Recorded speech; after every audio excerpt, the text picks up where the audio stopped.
Cet ouvrage, premièrement, ne comporte pas, comme dans beaucoup d'études commandées par les agences internationales, de recommandations. Ce n'est pas notre boulot. Nous sommes des chercheurs et on a produit un ouvrage qui est un ouvrage d'étape pour mettre à plat l'état de l'aboutissement de quelques recherches, pour relancer un débat, et ce n'est absolument pas un aboutissement. Donc, ce que je vais dire, c'est pour alimenter ce débat. Ce n'est pas pour conclure et pas pour faire des recommandations à l'État malien, ce qu'on ne se permettrait jamais, évidemment. Il y a un enjeu fondamental, c'est de se déprendre des épistémologies, des manières de penser, des grilles de lecture néolibérales. Et elles se cachent parfois là où on ne l'attend pas, cette pensée néolibérale. Moi, je pense que la pensée de l'État, par exemple, a besoin d'être revisitée. Chez nous, mais ailleurs, bien évidemment. Il n'y a pas que cela. Il y a l'usage de la notion de développement durable, de mine durable. C'est un oxymore extraordinaire, mais qui fonctionne dans l'opinion publique.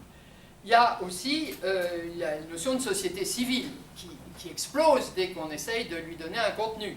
Donc, tout un tas d'habitudes de pensée doivent être revisitées. Je ne sais pas si j'aurai le temps d'entrer dans le détail d'une négociation entre une communauté villageoise malienne et une société multinationale installée au Canada.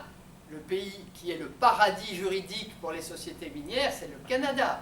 Ce n'est pas la France, ce n'est pas les États-Unis, c'est Toronto. Il y a des choses à aller voir parce que on a acquis, il y a des choses qui se sont naturalisées au point que moi je suis évidemment d'avis de donner la parole aux acteurs locaux. Mais quand on interroge les acteurs locaux sur leur position par rapport aux questions minières, eh bien ils ont juste envie d'en être et ils veulent des mines chez eux. Donc c'est compliqué. Voilà. Et il ne suffit pas d'aller donner la parole. L'une des revendications les plus présentes en région de Caille de la part des collectivités territoriales, c'est nous on veut 1% d'actionnariat. L'État malien, il a 10% plus 10% toléré dans les sociétés minières. Est-ce que ça permet d'avoir une position critique de défense des populations alors qu'on est à l'affût des dividendes qui vont tomber? Voilà. Les choses sont complexes et quand on regarde sur les projets, comment se comporter vis-à-vis des sociétés minières, vis-à-vis des dégradations de l'environnement, ben, on n'a pas du tout de position qu'il suffirait de suivre pour trouver des solutions. C'est très compliqué.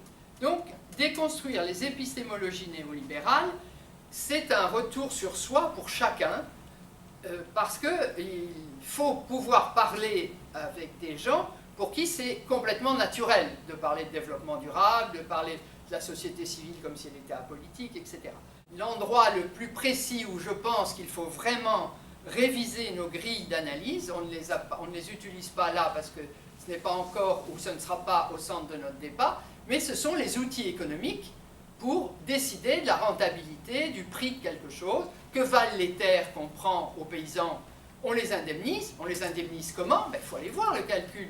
Il y a tout un accompagnement intellectuel que ces communautés pourraient revendiquer, qu'on ne leur fournit pas, mais d'abord parce que les gens sont quand même plutôt, les intellectuels plutôt, et les chercheurs plutôt centrés sur les villes, mais surtout on n'a pas les outils techniques pour travailler. On voit bien comment fonctionne l'économie des sociétés extractives. On voit quand est-ce qu'elles décident d'aller exploiter, quand ça devient rentable sur les marchés avec telle et telle fourchette, etc.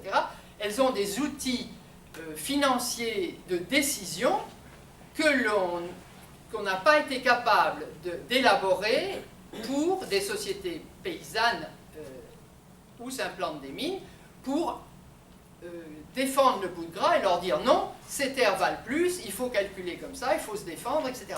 Donc il y a un travail énorme à faire, qui n'est pas fait. Deuxième principe, deuxième question qui était à l'origine de ce bouquin, c'est que les États, quelles que soient les élites qui arrivent au pouvoir, eh bien on s'aperçoit qu'il n'est pas très difficile de les corrompre. Et que donc, l'une des grandes questions qui est posée, c'est comment faire pour que l'État soit sous contrôle, qu'il ne puisse pas faire n'importe quoi.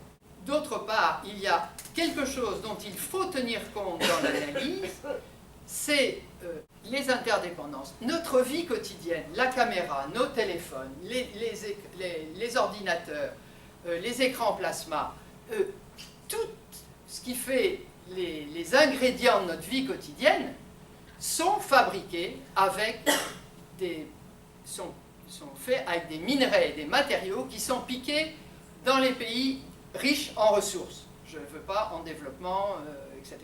Riches en ressources. L'Union européenne a fait un décompte très inquiète sur cette question. Elle a fait le décompte des minerais ou des terres rares dont on a besoin. Alors, ça s'est fait en plusieurs années, mais le premier comptage, sur 14 identifiés, 10 ne sont pas disponibles sur le territoire européen. Donc il faut faire bien attention et il faut être poli avec les chefs d'État et les États des pays du Sud ou des pays riches en ressources, parce qu'il faut pouvoir aller leur piquer les richesses du sous-sol. On ne les a pas, nous. Et toute notre économie repose là-dessus. Donc il y a des interdépendances très profondes qui vont bien au-delà de « on va prendre le pouvoir d'État et tout sera réglé après ». Parce que ces choses-là contraignent très directement les marges de manœuvre des hommes politiques. Il faut décortiquer comment on a fabriqué un certain nombre de choses, comment ça s'est joué, quel travail font ces multinationales pour fabriquer des expressions, des manières de faire, des images, du consensus. Elles ont besoin de l'opinion publique occidentale, en particulier des opinions publiques des gens qui investissent sur les marchés financiers, parce que c'est comme ça qu'elles s'enrichissent. C'est pas seulement en vendant les minerais, c'est aussi en ayant des actions qui sont hyper cotées, notamment à la bourse de Toronto. Donc, que fait-on avec tout ça?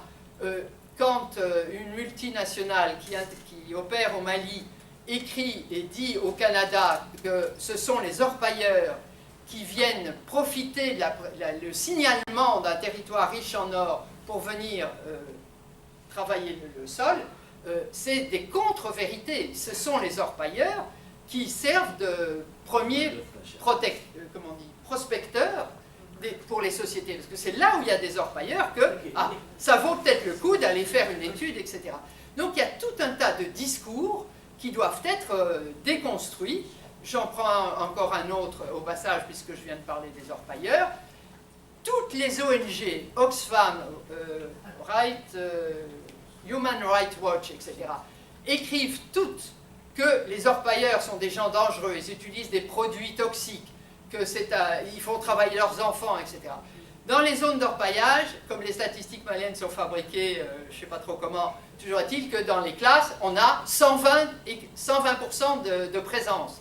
Les orpailleurs mettent, quand ils peuvent, leurs enfants à l'école. Les mères sont dépourvues de vaccins parce qu'ils viennent pour faire vacciner leurs enfants.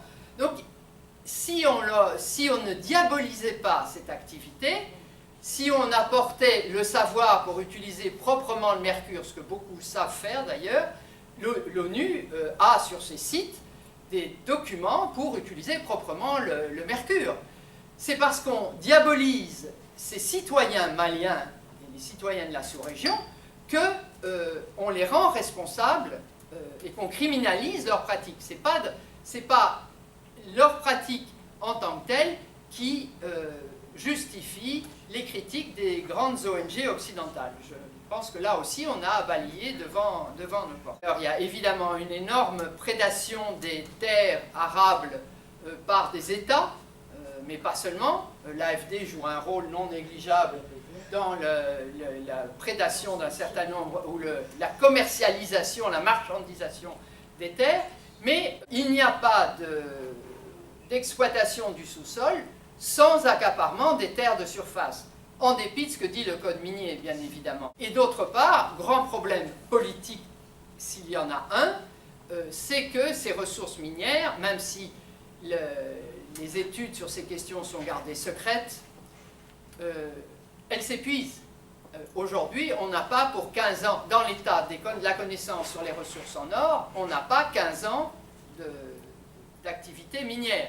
Quand le Mali sera fait piquer tout son or, que va-t-il se passer? Il y en a peut-être qu'on va en trouver d'autres, évidemment, mais pour l'instant, dans ce qu'on sait, il n'y en a plus pour 15 ans. Ça fait partie des idées reçues qu'on a incarnées, c'est que pour développer, pour s'équiper, pour soi-même individuellement, on passe par le crédit. Le crédit, pour réaliser des choses, n'a pas toujours été dans les schèmes de pensée. Ça a été créé délibérément un peu avant 1913 par de grands banquiers américains qui ont mis la main sur la réserve fédérale américaine. C'est ni une réserve ni fédérale. Et donc, cet outil de pensée qui dont on se sert tout le temps, on doit acheter quelque chose, on emprunte à la banque, etc. La dette et le crédit, c'est un outil de gestion des populations et des États que nous reproduisons quotidiennement, ou au moins pour beaucoup d'entre nous, dans beaucoup de cas. Et ce n'est pas de tout temps que les multinationales sont venues piller le sous-sol des pays, notamment d'Afrique de l'Ouest. En 1992, dans le prolongement des plans d'ajustement structurel, la Banque mondiale a demandé aux États, c'était la condition pour avoir des prêts, et le Mali a accepté, comme d'autres, beaucoup de choses après les mouvements de 1990, 91, etc. Rendez votre code minier attractif pour que des financements extérieurs arrivent. Donc là, les États ont signé. Des États qui étaient portés par des gens qui avaient quand même soulevé et participé à des mouvements sociaux qui ont renversé Moussa Traoré. Qu'est-ce qui nous garantit que le prochain État ne va pas de la même manière se faire avoir? Il y a un problème de contrôle des États. Bon. On sait que les enclaves minières, maintenant c'est même reconnu par la Banque mondiale dans son rapport de 2012, ce sont des enclaves, c'est-à-dire qu'elles ne génèrent pas de développement. Et pourtant, les acteurs locaux, les paysans ont tous envie d'être embauchés à la mine. Hein. Ils préfèrent finalement se faire piquer leurs terres, mais avec l'espoir d'avoir un travail à la mine. La question de contrôler l'État et de contrôler l'État de manière générale, les pouvoirs publics, parce qu'il n'y a pas que l'État. Là aussi, le vocabulaire est quand même pèse dans nos représentations des choses. On parle de pays en développement, pas de pays riches en ressources. On parle de collectivités territoriales, pas de pouvoirs publics locaux. On parle de ressources, pas de biens publics, etc. Tout ça formate notre relation aux choses. Hein. Les pouvoirs publics, aujourd'hui, bon an, mal an, en France comme dans beaucoup de pays, ce n'est plus seulement l'État. Il y a des pouvoirs publics locaux. Et si dans beaucoup de pays on hésite à les instaurer, c'est parce que c'est un ressort incroyable de la vie politique. On se débrouille pour que les partis contrôlent, pour que, évidemment, les gens ne se rendent pas compte que c'est un levier, mais c'est un levier fantastique. Je donne juste deux exemples qui ne concernent pas l'Afrique. Au moment de la Deuxième Guerre en Irak, 2003, c'est passé pendant 24 heures sur les ondes, et on en a entendu parler pendant 24 heures, puis ça a été terminé. Toutes les grandes villes américaines se sont exprimées contre la guerre. Toutes ont pris position contre la guerre. Et aucun média, les médias, on sait qui les détient, personne n'a donné d'envergure à cette prise de position des villes. En France, à peu près à la même époque, c'est l'arrivée des OGM. C'est une question qui n'est pas encore bien encadrée législativement parlant. Il y a une ville qui décrète que sur son territoire, pas d'OGM. Lever le bouclier, ce n'est pas une question locale, ce n'est pas une affaire locale, c'est l'affaire d'un ministère, etc. 2 ans après, plus de 50 collectivités territoriales avaient décrété pas d'OGM chez moi. Donc en réalité, il y a là un ressort de l'action publique possible. Difficile, mais possible. Et c'est pour ça que la comparaison avec l'Amérique latine est intéressante, parce qu'au Pérou, mais pas seulement, en Bolivie, et au Salvador, les collectivités territoriales ont fait plier l'État, en Équateur aussi, j'oublie l'Équateur. Et donc, ce n'est pas en soi des pouvoirs publics locaux qui sont à négliger, c'est comment se fait-il que l'on ne fait pas en sorte, ou que l'on n'a pas envie de faire en sorte qu'ils acquièrent une capacité de prise de position et de se faire entendre par rapport à l'État.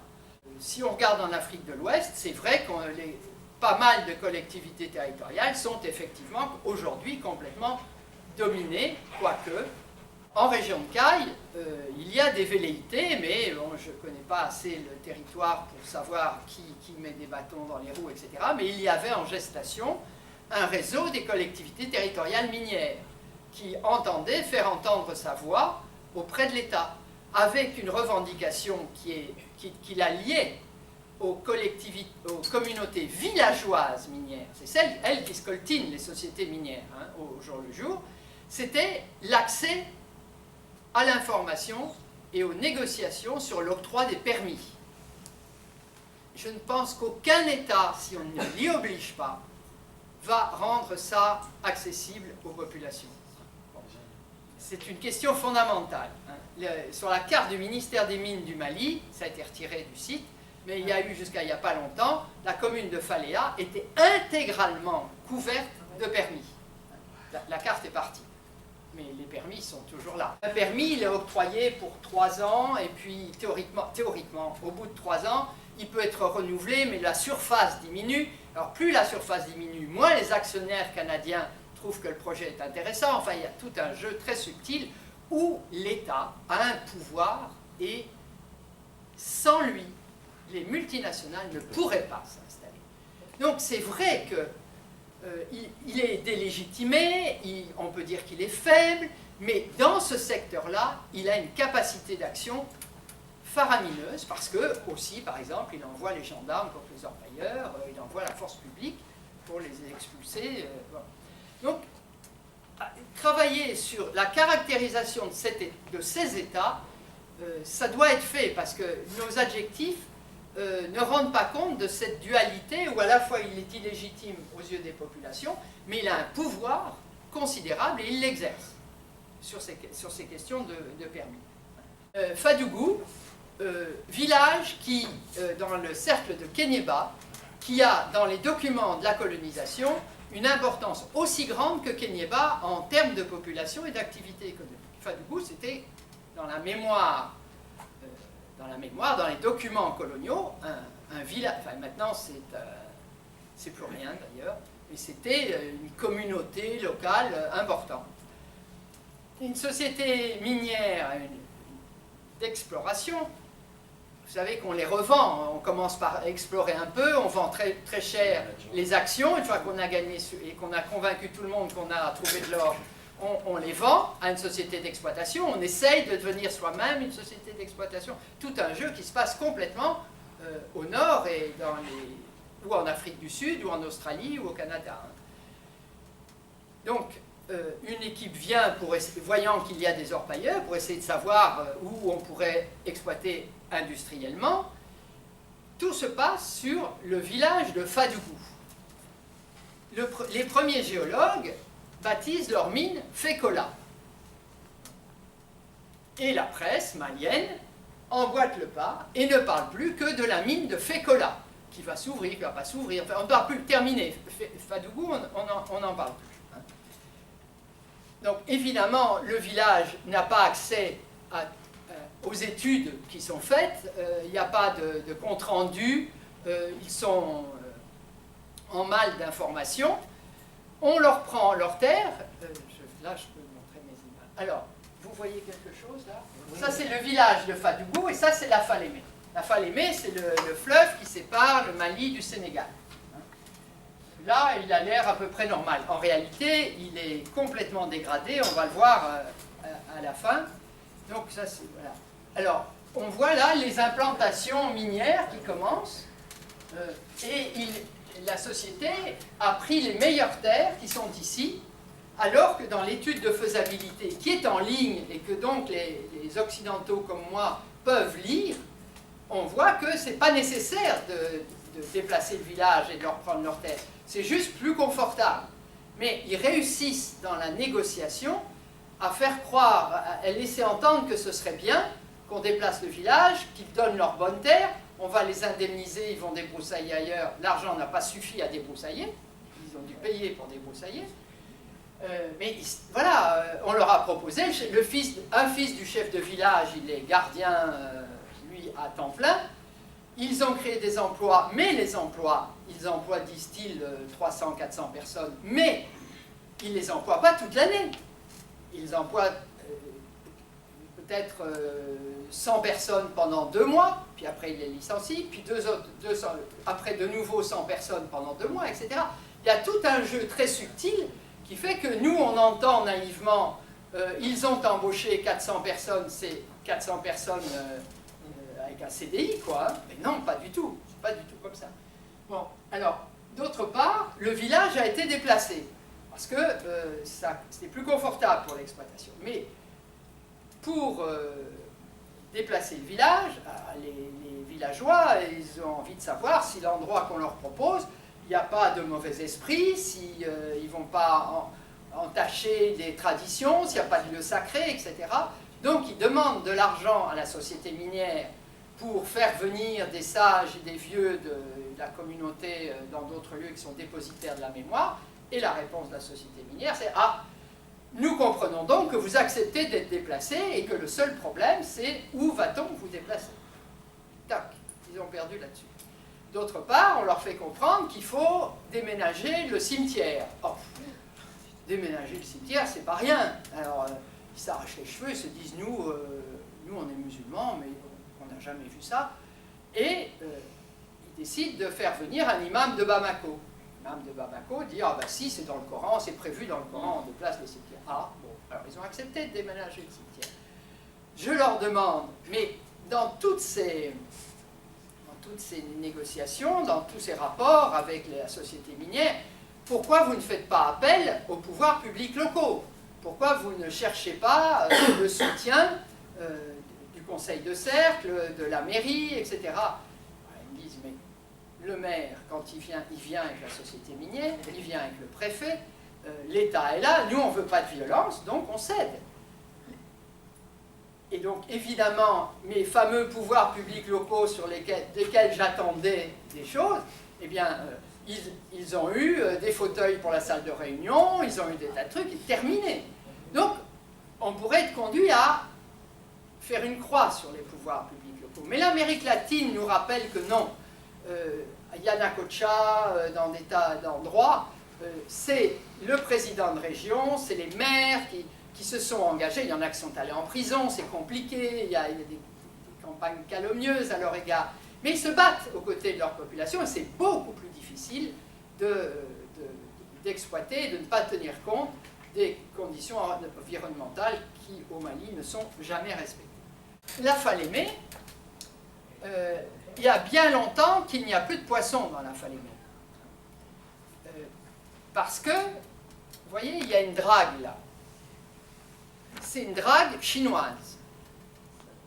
Dans le code minier, et bien sûr personne n'a accès, en tous les cas pas les collectivités territoriales ni les communautés villageoises, n'ont accès aux conventions d'établissement. Ce n'est pas le code minier. Quand une société signe avec l'État, il y a chaque fois une convention locale. Et la société s'engage à faire des choses. Mais ça, il y en a une dizaine sur Internet, mais ça concerne des brouettes, quoi. C'est juste la construction de la ligne électrique et tout ça, mais les grandes conventions d'établissement fondamentales, on n'a pas accès. Et ça permet aux sociétés minières de raconter que tout ce qu'elles font, c'est de la responsabilité sociale des entreprises, c'est-à-dire leur propre initiative, et non pas le social content, ce à quoi ils se sont engagés vis-à-vis de l'État. L'État ne diffuse pas ça. Donc, bon. Alors là, théoriquement, c'est les collectivités territoriales qui doivent statuer sur les rivières, mais c'est extrêmement flou dans les textes. Toujours est-il qu'il y a plein de barges de drague chinoises sur la Falémé, qui a eu un pot de vin, tout ça. C'est très difficile. Les orpailleurs s'arrachent les cheveux dans cette situation-là. Et vous voyez comment ils draguent. Ils draguent d'une rive à l'autre. Du coup, non seulement il n'y a plus de poissons, mais on ne peut plus naviguer. Parce que le sous-sol a été complètement remonté. De nombreuses conversations et discussions avec des communautés villageoises, des associations, des associations de la diaspora. Parce que là, juste un petit mot biographique. L'alerte sur la question minière au Mali est venue d'une action qui a été initiée par les sans-papiers de Paris à Sitakili. C'est eux qui ont lancé ça. Ils ont eu des difficultés incroyables pour organiser ce forum en 2011 à Sitakili, qui est une commune minière. Et il y avait plus de 200 personnes pendant 3 jours.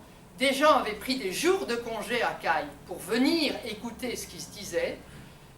Le préfet a tout fait pour que ça ne se tienne pas, mais ça s'est tenu, ça a tenu pendant 2-3 jours.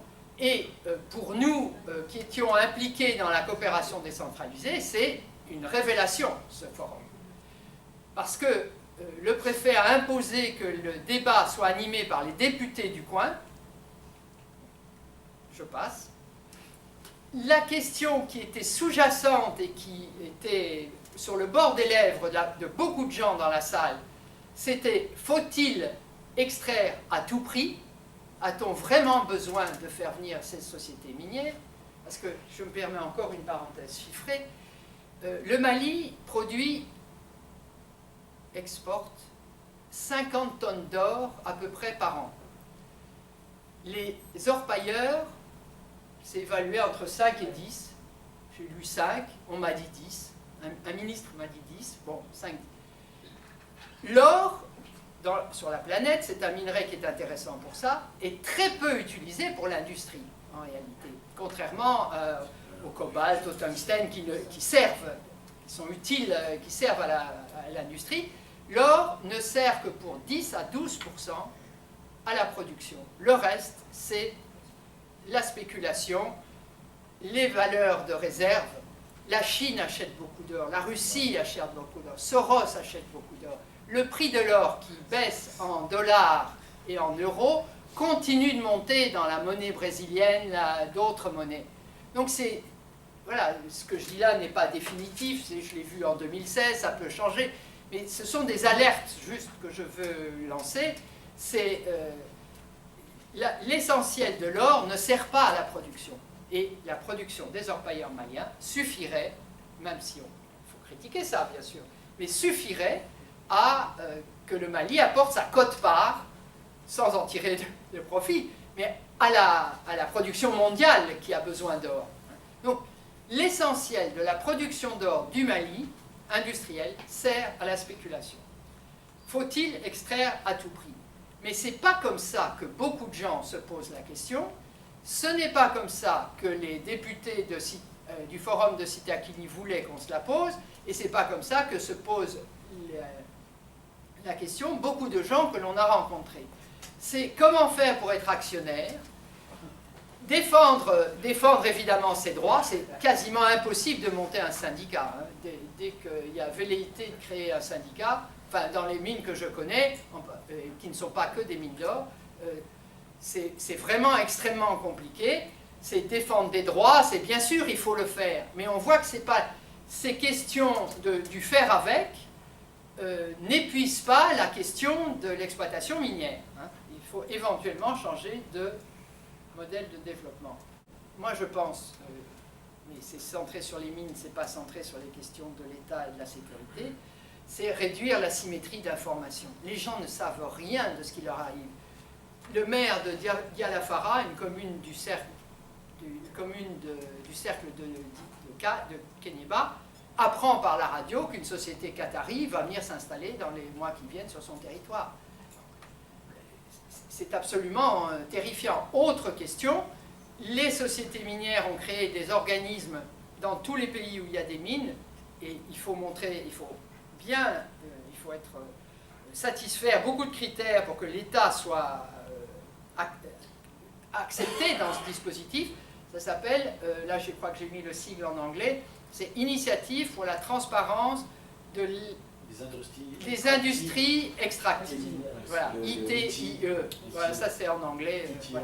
Voilà. Eh bien, comment ça fonctionne? D'abord, il y a tout un travail idéologique qui fait que les États finissent par se plier et adopter toute une phraséologie et une problématique qui est celle imposée par ce dispositif.